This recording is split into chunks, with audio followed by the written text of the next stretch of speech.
صباح الخير متتبعاتي، ان شاء الله يلقاكم هذا الفيديو وانتم باحسن الاحوال يا رب. هذا الفيديو متنوع نتطرق فيه الى طبخ ونصائح ان شاء الله تفيدكم وتنظيف. بديتها بالمانشطو اللي جابها الموسيو، نقيتها وغسلتها وخليتها تقطر، ومن بعد جبت اكياس بلاستيكيه حطيتهم فيها ورجعتها للمجمد. وديسيديت ندير بربوشه، ولادي اللي طلبوها مني ويشتوها ياسر. هنا وجدت الخضره، نقيتها وغسلتها، وزدت ثاني جبت الحمص وليزيبيس. هنا في كيكوط حطيت الزيت واللحم يتقلاو شويه، وزدت لهم طماطم والبصله المرابيه وخليتهم يتقلاو شويه، وزدت لهم الملح لي زيبيس اللي هي فلفل احمر، راس الحانوت، فلفل كحل، وزوج وريقات رند. كي يتقلاو هكا 10 دقائق يا البنات، زدت لهم الخضره اللي هي البطاطا والجريوات، اللي عندها زروديه تزيد زروديه، وزدت لها الحمص والثوم. طابوا شويه ومرقت يا البنات، وقفلت الكيكوطه نتاعي ونخليها طيب هكا 30 دقيقه على نار متوسطه كما راكم تشوفوا في الفيديو.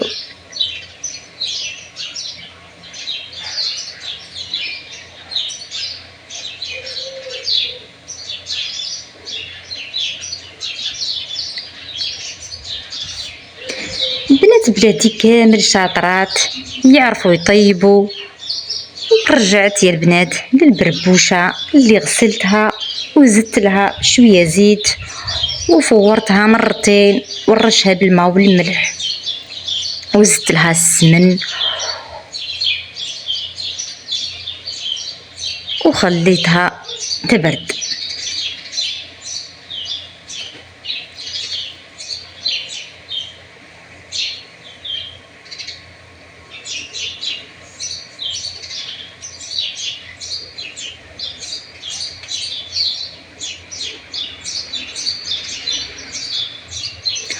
كي روحوا لولادي يا البنات سقيت لهم غداهم وجات بنينه ما شاء الله. بالنسبه للموضوع نتاعنا الجد مهم للمتزوجات فقط، نذكر بعض النصائح للزوجه لاستعاده اهتمام زوجها ولجديد الحياه الزوجيه. فهناك أفكار عديدة لتجديد العلاقة، ومن أجمل النصائح هي وسائل لمحاربة الملل. هنا على المرأة أن تحارب الملل بكل الطرق، وأن تتحدى مع زوجها لمحاربة الملل بدافع الحب والحرص على حياتها الزوجية، وذلك بأن تغير من شكل تسريحة شعرها مثلا أو ديكور منزلها، وللتخلص من سيطرة العادة والروتين. على الزوجة أن تحرص على إعادة الحيوية إلى العلاقة باقتراح السفر إلى مكان ما، أو تحضير عشاء مختلف معا في المنزل، أو مفاجأة الزوج بهدية. ومن الأشياء المسلية التي تكسر الروتين كذلك استعادة الذكريات من خلال مشاهدة ألبوم الصور أو فيديوهات اللحظات الجميلة. كما يمكن للزوجة أن تقترح على الزوج زيارة الأماكن الرومانسية التي اعتاد ارتيادها في بداية زواجهما. ثاني حاجة الصراحة مع الزوج. يجب أن تصارح المرأة زوجها إذا كان هناك تقصير من جانبه تجاه أي جانب من الجوانب المتعلقة بالحياة الزوجية، كما يجب أن تخبره برغبتها بتجديد حياتها الزوجية بشكل إيجابي ليكون له دور في إنجاح حياتهما الزوجية. كما يجب أن تختار الأوقات المناسبة لتجديد انتباهه وتعبر له عن مشاعرها وتطلعاتها وأفكارها ومخاوفها أيضا. على الزوجة أن تحرص كذلك على أن يكون تواصلها مع زوجها واضحا وسلسا بغرض التقليل من سوء التفاهم وتقوية الثقة والاحترام والصدق بينهما وتعزيز الرضا بينهما.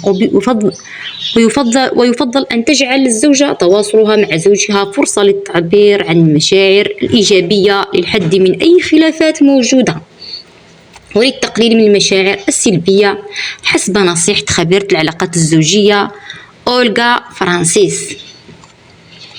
ثالث حاجة الاهتمام بالزوج. هناك زوجات لا ينتبهن إلى اهتمام الزوج فلا تبادل اهتمام زوجها بالمثل، وهذا يؤدي إلى فتور اهتمامه. وهناك زوجات لا يمنحن الفرصة للزوج لإظهار الحب والاهتمام إما بسبب انشغالهن الدائم بالعمل سواء داخل المنزل أو خارجه، أو بسبب الأنانية التي تجعلهن لا يلتفتن إلى حاجات الزوج ومتطلباته ويستأثرن بالقرارات في العلاقة الزوجية من دون انتباه لما يريده الزوج. ومن الأخطاء التي ترتكبها الزوجة عدم إظهار الاحترام للزوج وأهله، وهذا من الأخطاء التي تحول دون اهتمام الزوج بزوجته كما تقول الاختصاصية فرانسيس. رابع حاجة الاهتمام بالذات. إهمال الزوجة لذاتها وإطلالتها من أهم أسباب عدم اهتمام الزوج. ومن أهم النصائح للزوجة لاستعادة اهتمام زوجها أن تهتم بشكلها وإطلالتها لتجذب زوجها من جديد بعد سنوات طويلة من الزواج.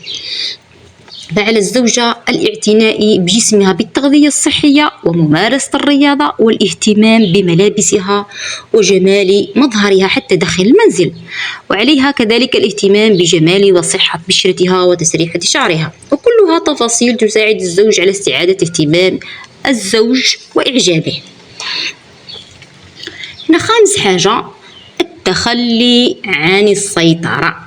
الرجل بطبيعته يكره المرأة المتسلطة والمتحكمة في معظم الأمور الحياتية بخاصة التي تتعلق به، لذلك يجب التخلي عن سيطرتك وجبروتك وابتعدي عن التشبث برأيك ولا تتخذي أي قرار من دون الرجوع. أتمنى من حبيباتي الأخذ بعين الاعتبار هذه النصائح من أجل حياة زوجية سعيدة. ونرجع للروتين نتاعنا. هنا فزدت لي العين نتاع لافابو في الدوشي البنات، وشريت وحدة أخرى ولكن هي البنات نوعية إكزارا، نوعية مليحة البنات، سمتها 400,000. وشوفوا حالة العين القديمة مصدية حالتها حالة، وركبها لي الزوج ربي يحفظه إن شاء الله. إن شاء الله تكونوا استمتعتوا بالفيديو، وما تنسونيش بلايك وأبوني، وإلى اللقاء في فيديو آخر إن شاء الله.